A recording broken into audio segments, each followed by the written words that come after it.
When it comes to offensive capabilities, Panette is up there as one of the best.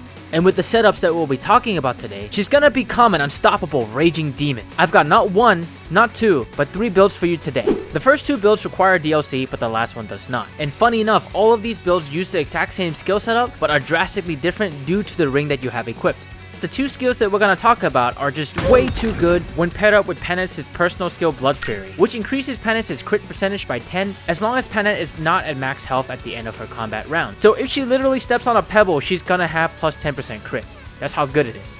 Because Panette wants to not be at full health, she becomes a great user of the Wrath Vantage combo, with Wrath giving you a percentage of crit for every damage you take up to 30 HP for a 30% extra crit, and Vantage allows Panette to attack first if she's attacked by an enemy, which could end up saving her life. If we keep Panette as an axe user, she'll have easy access to 2 ranged axes like tomahawks and hand axe, which will increase her ability to counter kill enemies before they can even touch her. I do want to note that her weakness to chain attacks is mitigated by Vantage as well.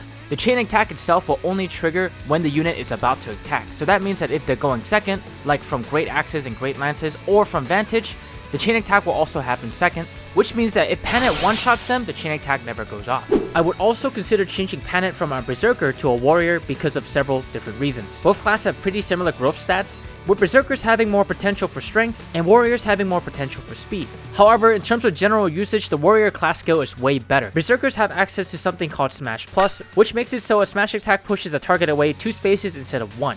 This might sound good at first, but this means that they're also going to be out of range of a hand axe chain attack, and smashing an enemy with your glass cannon is going to be very situational anyways. Warriors, on the other hand, get an amazing skill in Merciless. The unit with this skill deals 50% more damage to broken foes. So if you love big damage numbers, Merciless is the clear winner.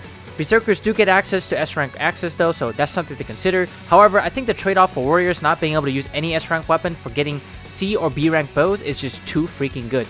Radiant Bow is a C-rank bow. It's a magic damage bow with a really high base might, so you're going to be doing damage with it regardless of if you have magic or not, especially in the situation where you would use it over a regular bow or even an axe, which is with low resistance enemies. And with C-rank, you get access to longbows, allowing you to join in on chain attacks from free range away, which in my personal opinion is way more useful than having access to that S-rank axe. But that's just my opinion. I'm leaving that class choice up to you. All of the 3 builds that I'm about to mention work with either class. The first variant we're going to talk about is an Omni-Phase Panette build featuring the 3 Lords Emblem bracelet. The bracelet itself provides strength, dex, and defense, and while Panette doesn't care about defense, getting strength and dex is always nice. The 3 Lords greatly enhances Panette's destructive power on the player face, granting her access to weapon sync and the upgraded variant, which provides Panette with a staggering plus 7 attack when Edelgard is the active Lord or if she is engaged. While Edelgard is active, Panette gets access to Flame Gambit, which has a variety of usage for Panette. Not only can she use it to hinder enemy movements, but the flames can also help Panette proc Wrath or even Vantage when needed. I'm also a huge fan of Shield Gambit when Dimitri's the active Lord, as it allows the equipped unit to bait mages and ranged attackers for free while being able to retaliate and potentially kill them, while being safe under the damage negation.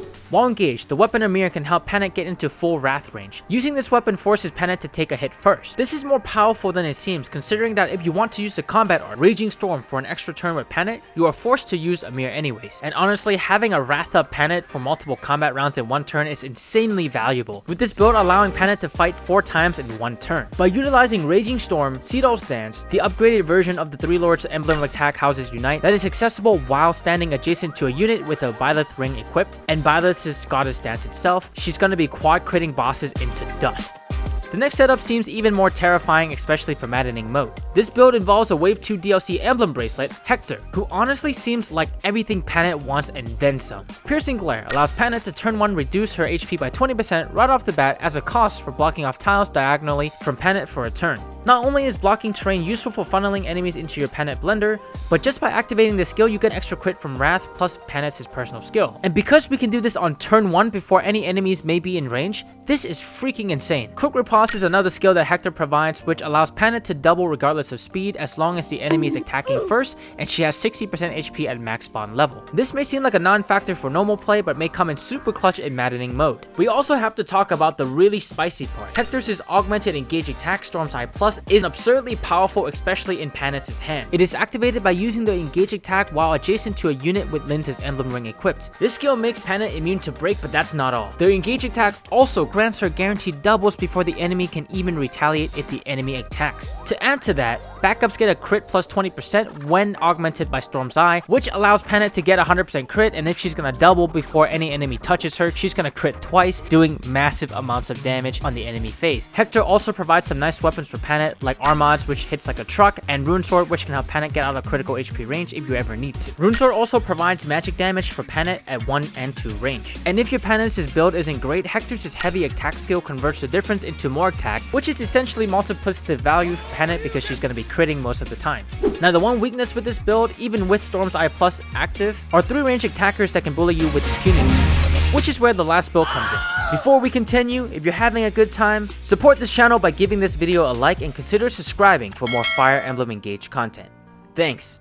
A lot of people diss this boy, but Emblem Roy is very good with this setup as well and may arguably be better in certain situations. Emblem Roy gives you HP, strength, and resistance, and grants access to a very good skill called Holdout, which at max rank allows Panette to survive any lethal hit as long as she has more than 1 HP at the start of combat, allowing you to play a little bit more recklessly.